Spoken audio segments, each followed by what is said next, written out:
এবার শফিকের গ্রেপ্তার নিয়ে মুখ খুললেন পল্লীগ্রাম টিভি চ্যানেলের একজন সেরা অভিনেতা টনি মণ্ডল। হ্যাঁ বন্ধুরা, তোমরা ঠিকই শুনেছ, এবার শফিককে নিয়ে একই বললেন টনি। যা শুনলে তোমরা অবাক হয়ে যাবা। ভিডিওতে একটি লাইক দিয়ে আমাদের এই ছোট্ট চ্যানেলটিকে সাবস্ক্রাইব করে আমাদের সাথে থাকো। একটি মেয়ের সাথে শারীরিক সম্পর্ক করায় কয়েকদিন আগে গ্রেপ্তার হয় শফিক গ্রেপ্তার হওয়ার পর থেকে শফিককে নিয়ে এক একজন এক এক ধরনের ভিডিও বানিয়ে যাচ্ছে। শফিককে নিয়ে কিছু কিছু ইউটিউবার ভিডিও বানাচ্ছে যে শফিকের 7 বছরের জেল হয়ে গেল, ফাঁসি হতে চলেছে শফিকের, আর কোনোদিন ছাড়া পাবে না শফিক। এসব ফেক কথা। পল্লীগ্রাম চ্যানেলে যারা ভিডিও দেখে টনিকে না চেনে এরকম মানুষ খুঁজে পাওয়া যাবে না।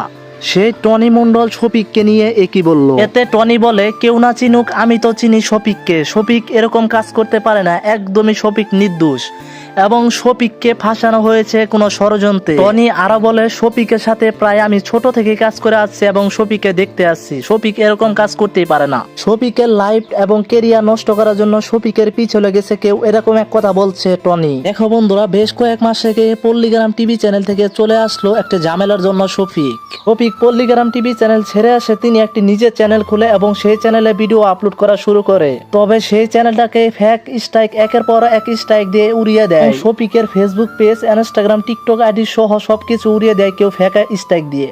বেশ কয়েক মাস থেকে শফিকের সাথে এরকম ঘটনা ঘটেই যাচ্ছে। বন্ধু, শফিক কি একজন মানুষ না? তার জীবনে কত কষ্ট আর পার করবে, একের পর এক কষ্ট থেকে উঠতে পারছে না এই শফিক। এই মেয়েটি শফিককে ফাঁসিয়ে দিয়েছে। সেই মেয়েটির সাথে কিন্তু শফিক সত্যি প্রেম করছিল।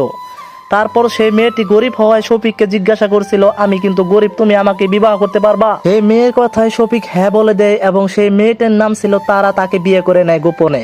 সেটা কিন্তু ধর্ম মোতাবেক বিবাহ হয়েছিল, যেহেতু তারা মুসলিম। কিন্তু 18 বছর না হলে কিন্তু আইন মোতাবেক বিয়ে হয় না।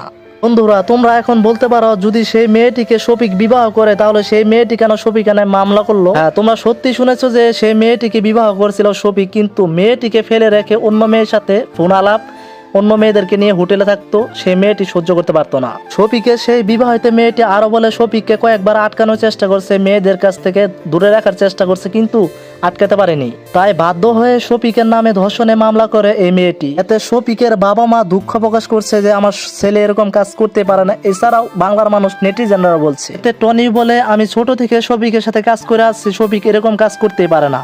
বন্ধুরা, এই টনির কথায় যদি তোমরা একমত থাকো অবশ্যই কমেন্টে লিখে যাবা শফিক কি আসলে দোষী নাকি তাকে দোষারোপ করা হচ্ছে। আর আপডেট ভিডিওগুলো পেতে আমাদের এই ছোট্ট চ্যানেলটিকে সাবস্ক্রাইব করে দিও। ধন্যবাদ। আসসালামু আলাইকুম। রিকোয়েস্ট করলাম ভাই, আমাদের এই ছোট্ট চ্যানেলটিকে সাবস্ক্রাইব করো।